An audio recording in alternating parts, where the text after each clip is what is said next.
हरे कृष्ण। आप सब जानते हैं कि पितृपक्ष चल रहा है और पितृपक्ष में ही कथा सुनना और नाम स्मरण करने का बड़ा लाभ है। देखो, श्रीमद् भागवत महापुराण में भगवान कपिल मुनि महाराज माता देहूति को बताते हैं कि एक बालक जब गर्भ में आता है तो गर्भ में आके वो भगवान से वचन करता है, वचन देता है, प्रॉमिस करता है। आज आपको एक वचन याद दिलवाया जा रहा है। हमने माँ के पेट में कौन सा वचन भगवान को दिया था, आज ये आपको बताया जा रहा है। भगवान कपिल मुनि महाराज कहते हैं कि हे माता देहूति, हे मेरी माँ, जब बालक गर्भ में आता है तो पहले तो वो सिर्फ एक बुदबुदे के समान होता है, फिर उसका आकार बेर के दाने जितना होता है, फिर एक मांस का टुकड़ा, ऐसे एक छोटा सा मांस का टुकड़ा बन जाता है, फिर उसका आकार अंडे जितना हो जाता है, फिर धीरे धीरे शरीर माँ के पेट में विकसित होता है, फिर उसके बाद धीरे धीरे हाथ पैर निकलना शुरू हो जाते हैं। देखो, ये गर्भ में हमारी अवस्था होती है, हमारी स्थिति ऐसी होती है, हम इतने से होते हैं और इतने से बड़े होते होते होते होते हम फिर जन्म लेते हैं, 6 फीट के हो जाते हैं, है ऐसे बिल्कुल मजबूती की तरह चलते हैं।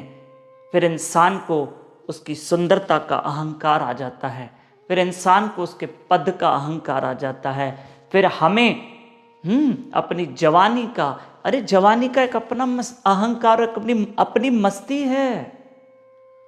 बोलते ना जवानी दीवानी, सुना नहीं है? जवानी की एक अपनी मस्ती है। हाँ हाँ, देखो तो सही, हाथ में कार की चाबी हो और शरीर में जवानी हो, जेब में 2 पैसे हो और एक पॉकेट में आईफोन पड़ा हो, तो मस्ती तो आएगी, अवश्य आएगी। जब हम माँ के पेट में 5 महीने के होते हैं तो भूख प्यास का एहसास होता है। जब फिर हम 7वें महीने तक पहुँचते हैं तो हमारा शरीर पूरी तरह बिल्कुल रेडी होता है। आप देखो, 7वें महीने में भी माँ बच्चे को जन्म देती है, पर बच्चा थोड़ा कमज़ोर होता है, ये आपने देखा है। 7वें महीने में भी बालक का जन्म हो सकता है, पर कमज़ोर होता है, परिपक्व नहीं होता है। वो बालक देख भी सकता है, चुरपुर मूवमेंट भी कर सकता है, पर वो कमज़ोर होता है। लेकिन 7वें महीने से जो हम माँ की झिल्ली में लपेटे हुए रहते हैं, बिल्कुल पैक होते हैं झिल्ली में, झिल्ली मतलब एक पन्नी ऐसे समझो, उस पर पैक रहते हैं। उसके बाद क्या होता है, हम भगवान से प्रार्थना करते हैं कि प्रभु, मैं इस माँ के गर्भ में उल्टा लटक रहा हूँ, इस झिल्ली में लपेटा हुआ हूँ, मुझे इस माँ के गर्भ से निकालो। मैं आपको कभी नहीं भूलूंगा, मैं आपको वचन देता हूँ।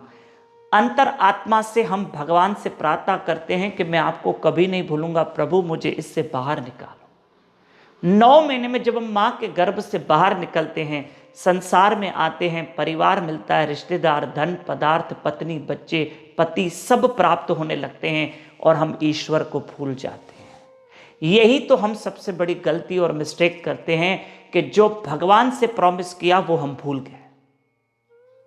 जिस काम को आए थे वो काम भूल गए। सबसे बड़ी भूल हो गई, हम कृष्ण नाम भूल गए। हमने अपने गोविंद से जो वादा किया हम भूल गए। आज की कथा नहीं है, आपके लिए रिमाइंडर है कि हमने माँ के गर्भ में जो भगवान से प्रॉमिस किया था कि प्रभु आपको नहीं भूलूंगा, तो आज से उसको मत भूलना, उसका भजन करो। हरे कृष्ण कृष्ण कृष्ण हरे हरे, हरे राम राम राम हरे हरे। खूब भजन करो, खूब सिमरन करो, खूब नाम जपो और आगे कथा फॉरवर्ड करो। अब हिंदी भाषा में आपको हफ्ते में 4 दिन कथा मिलेगी, जैसे आज शुक्रवार, फिर रविवार, फिर सोमवार, फिर बुधवार। हफ्ते में 4 दिन ही आपको कथा प्राप्त होगी हिंदी भाषा में सोमवार, बुधवार, शुक्रवार, रविवार। और सिंधी भाषा में हफ्ते में 3 दिन जेका तव्हांखे प्राप्त थींदी कथा प्यारा, वह मंगल, विस्पत, शनिचर। जरूर आप कथा सुनिए, आगे फॉरवर्ड कीजिए। ठीक है, हरे कृष्ण।